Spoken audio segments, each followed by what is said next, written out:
un gran honor para mí representar la familia Bengoa en este evento y les quiero dar un muy sentido agradecimiento de parte de toda la familia de su presencia, de lo que representa la organización de este evento. Y claro, después de estas magníficas palabras del padre Ugalde, me quedó como lema para introducir el viaje internacional del doctor Bengoa, me queda una frase que él decía: no acción sin reflexión, no reflexión sin acción. En ese sentido, el viaje que les voy a hacer recorrer por el mundo les completará las nociones que ya tienen del trabajo del doctor Bengoa en Venezuela, que eso es lo que está más conocido y reconocido aquí.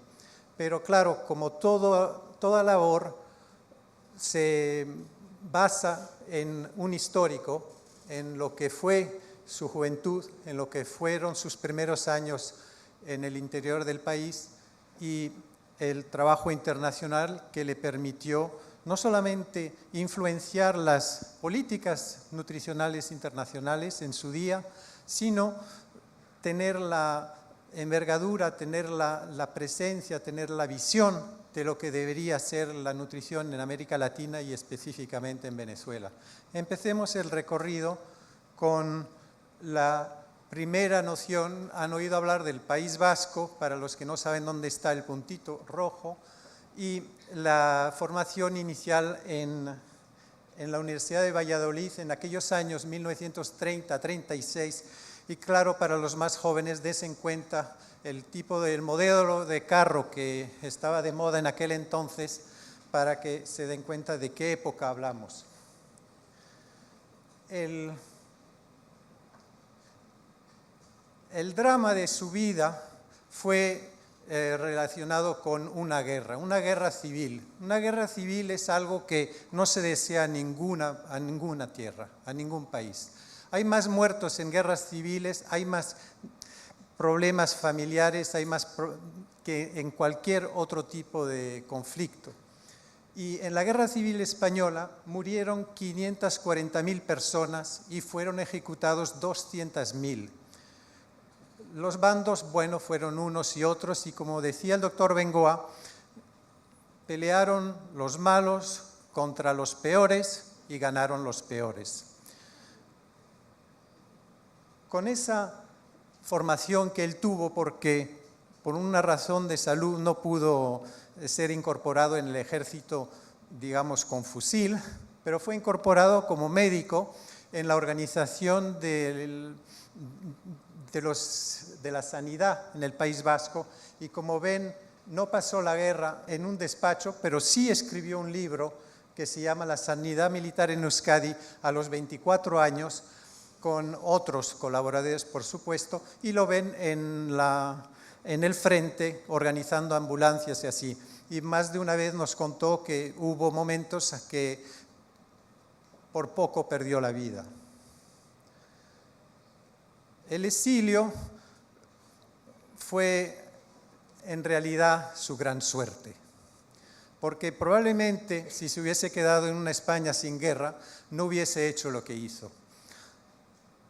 El exilio fue a Venezuela por influencia de un primo suyo que era jesuita, del padre Manuel Aguirre, y que lo trajo a Caracas primero, y después de unos meses buscando trabajo y pidiendo citas con el ministerio que no se las daban, se metió en el parking donde le dijeron que iba a aparecer el ministro, y allá le dijo: perdone, ministro, soy médico vasco exiliado por la guerra civil que está dispuesto a ir a un pueblo del interior, no importa la distancia ni el clima. Y el ministro Sigala le dijo: venga mañana a las 4 de la tarde. Y en ese día le dijo: sanar es su destino.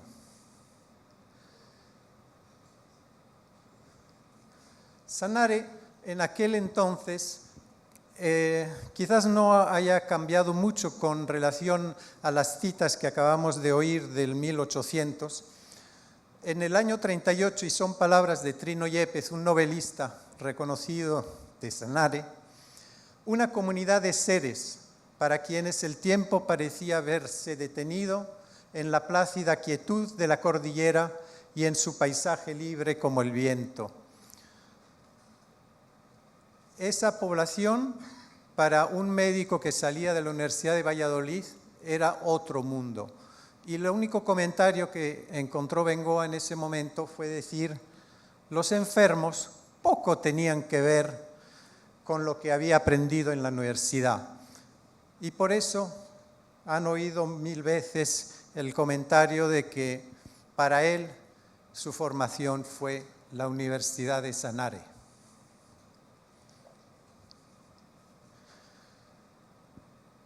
Pasó sus años, que no fueron tantos, fueron 3, pero pasó recorriendo cada caserío, cada barrio de aquella población que era muy extendida y, como lo saben ya todos, recorría a caballo, visitando a los enfermos y también practicando una medicina relativamente científica, en particular buscando las causas de los parásitos que también eran prevalentes. Y se dio cuenta muy rápidamente de la realidad de carácter social asociada a las causas y permanencia de enfermedades infecciosas, parasitarias, nutricionales, que exigían un enfoque de mayor amplitud. Eso es lo que uno puede retener. Son palabras suyas, son tomadas de su libro. Han, por supuesto, tenido mucha información sobre los centros de recuperación nutricional. No diré más que lo siguiente, que en las fotos, que esta es la foto original de la muchachita que él utilizó como emblema para su carrera de favorecer los centros de recuperación nutricional, decía, cuando le preguntó el padre de Quintana, del párroco de Sanare, cuando le preguntó cuándo les da de alta, él decía: cuando sonrían, Padre, cuando sonrían. Y en esa palabra reconocen el amor que él tenía por sus pacientes, el hecho de que para él no era un interés técnico, un interés científico únicamente, era un interés humano. Como lo saben, Sanare lo recuerda, nombraron al Hospital de Sanare en el año 92 el hospital del doctor José María Bengoa, y aquí tenemos unas fotos que recuerdan ese evento.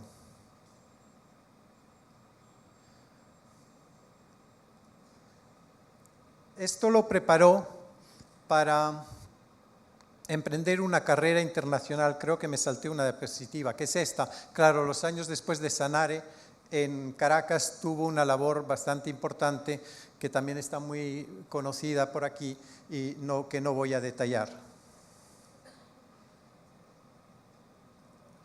Eso le preparó para entrar en la Organización Mundial de la Salud a raíz de una organización de un congreso acá en Caracas en el año 53, a donde se reconoció sus talentos y fue a integrar el equipo de la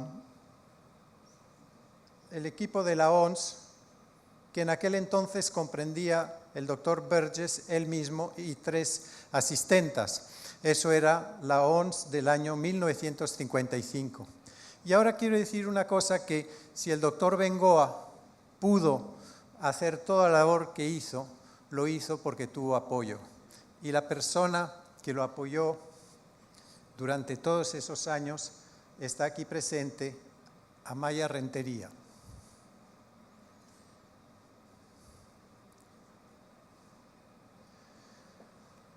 ¿Qué es lo que era el trabajo en la OMS?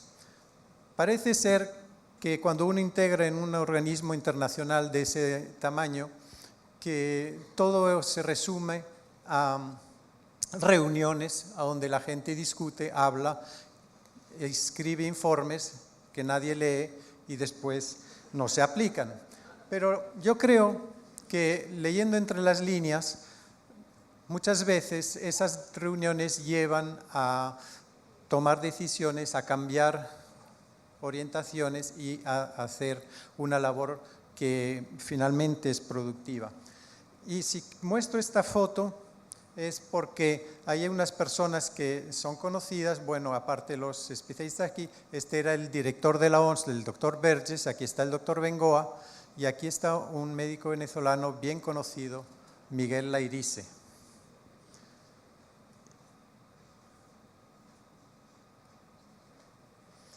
Otras reuniones le llevaban a tomar decisiones políticas y fueron, por ejemplo, estos comités de expertos de nutrición que siempre unían a la FAO y a la OMS porque los dos organismos tenían muchos intereses comunes y también mucha rivalidad.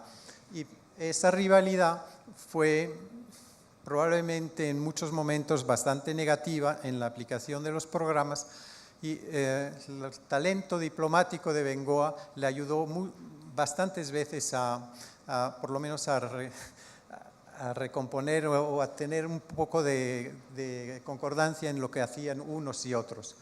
En esta foto se reconoce al doctor Bengoa. Aquí está el doctor Scrimshaw, que hablaremos todavía un poco más después, que fue el director del INCAP. Y acá está el doctor Autré, director de la FAO en aquel entonces, doctor de Mayer de la OMS.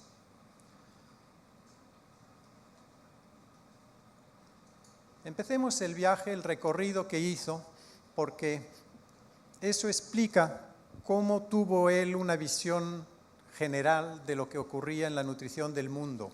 Fue recorriendo los países. Esa fue su labor. En el año 56 fue a África, y imagínense, le puse el mapa de lo que era la África de entonces y lo que es la África de ahora.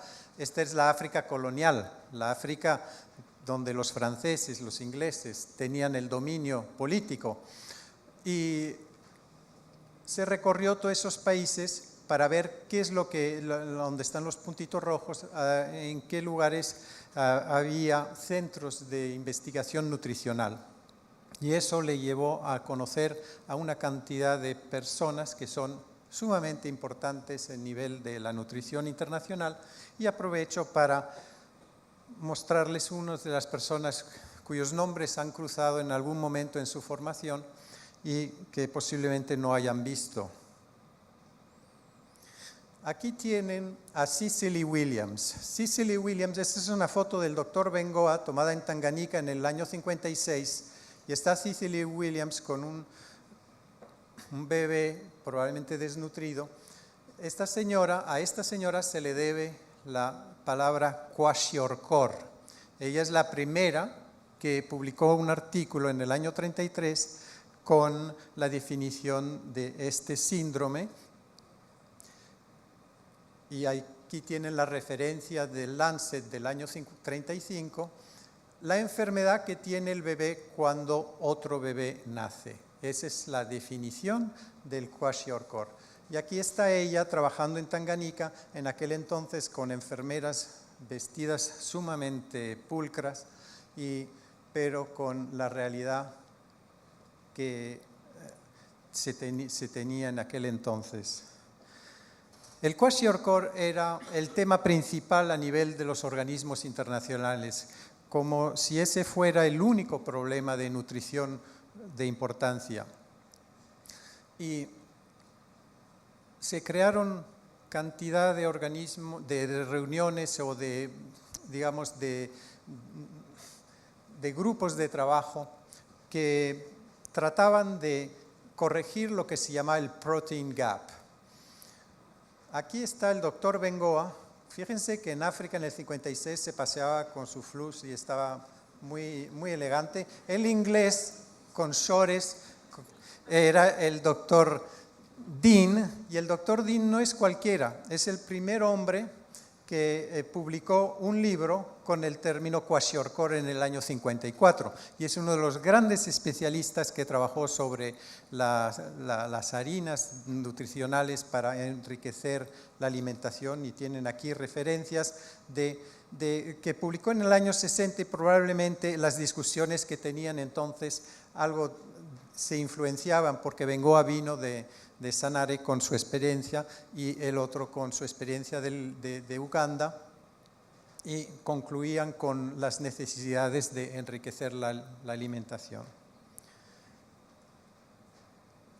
El Kwashiorkor tenía 100 nombres o muchos nombres, y aquí tienen la lista de todos los nombres conocidos, los hay más, pero en el resumen que uno puede tener es que el Kwashiorkor es la consecuencia del desplazamiento de un niño por su hermano. Parece ser la primera enfermedad con nombre de origen social. Esas son palabras del doctor Bengoa. Siempre esa preocupación de lo social, del enfoque más amplio que tenían que tener. Fue a la India, y la India siempre fue una tierra que lo acogió muy bien, donde tuvo muchos amigos y donde, por supuesto, se aprende mucho sobre la nutrición. El mensaje que les dejaré es el que le dio Rama, su amigo Rama, el nombre completo lo tienen aquí, Rama Linguaswamy. Para los mismos ingresos hay más malnutrición en la India, en Pakistán, en Bangladesh. El enigma de Asia se llama eso. Y la razón no estaba clara, pero delineando los puntos que uno puede reflexionar, no hay ni más pobreza ni menos alimentos en la India. Pero el peso al nacer del niño es más bajo. Las enfermedades son más frecuentes. La sobrepoblación y la calidad del agua son problemas mucho más amplios allá que en cualquier otro punto del mundo. Las madres tienen peor salud y sobre todo las mujeres son subordinadas, no educadas. En realidad las causas profundas están arraigadas en la sociedad y eso es lo que uno puede tener en cuenta cuando habla de la malnutrición en el mundo. Él pasó meses y meses en la India, según tenemos entendido nosotros, sus hijos, porque no lo veíamos mucho. Y así es. Pero pasó con un mensaje relativamente sencillo y hablaba en todos los puntos a donde le tocaba predicar estos 5 puntos que pueden ver: la lactancia materna, el control del peso, inmunizaciones, suplemento de hierro en el embarazo y mejoría de la dieta con granos. Cosas sencillísimas, pero difíciles de aplicar.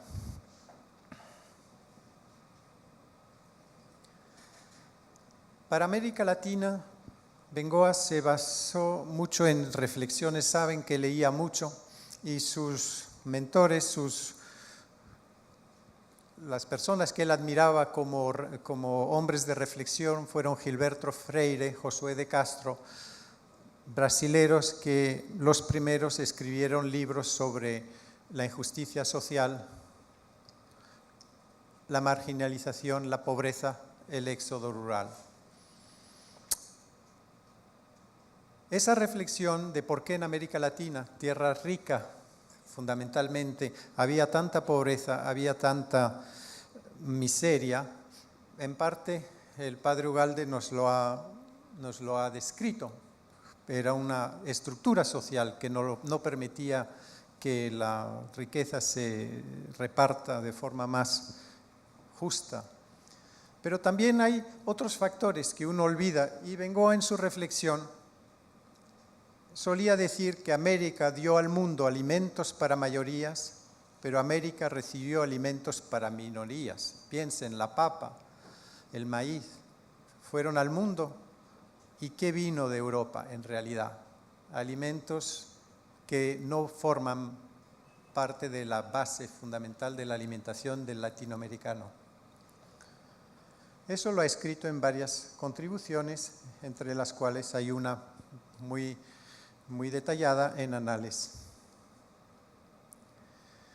En esos años había líderes de la nutrición en América Latina en cada país. 0 minutos, voy.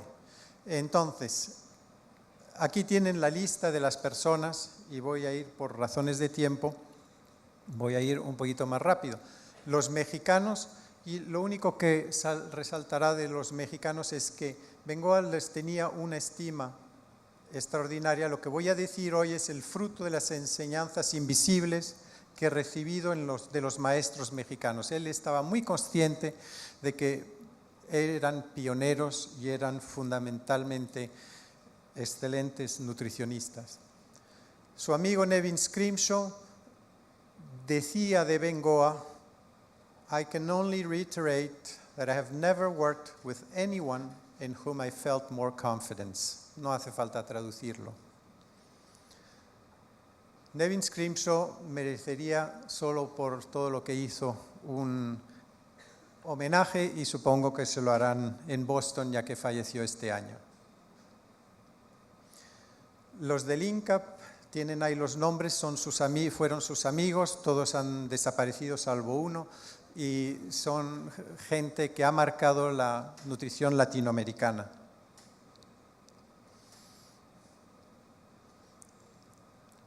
Tuvo la oportunidad de trabajar con grandes pioneros de la nutrición, y aquí tienen una lista no exhaustiva, pero de Ansel Keys, Paul Gheorghi, Henry Sebrell, William Darby. Si quieren más detalles, en el artículo adjunto habrá algo sobre cada uno de ellos. De los europeos, los franceses, los ingleses, un español, gente con quien él colaboró y que marcaron su vida. Su último compañero de trabajo en el mundo internacional fue George Beaton, que varias veces vino aquí a Caracas y con el que escribió el famoso libro de nutrición en medicina preventiva. Y ya estoy acabando. Los indicadores, que era uno de los temas principales que Bengoa desarrolló en el mundo internacional, habla de que de los supervivientes fue uno de sus temas más predilectos en el mundo. Y la última diapositiva: el alcance internacional se puede resumir en que siempre estuvo presente a su mente la medicina social, promocionó los centros de rehabilitación nutricional, desarrolló los indicadores del estado nutricional, permitió el paso del interés focalizado exclusivo del kwashiorkor a un enfoque más amplio de síndrome crónico pluricarencial y otros puntos que pueden ver ahí. Les quería agradecer, como le han agradecido al doctor Bengoa, muchas condecoraciones, y solo aquí les doy una pequeña muestra de lo que representó su obra en esta tierra y en el mundo internacional. Les agradezco mucho por la atención.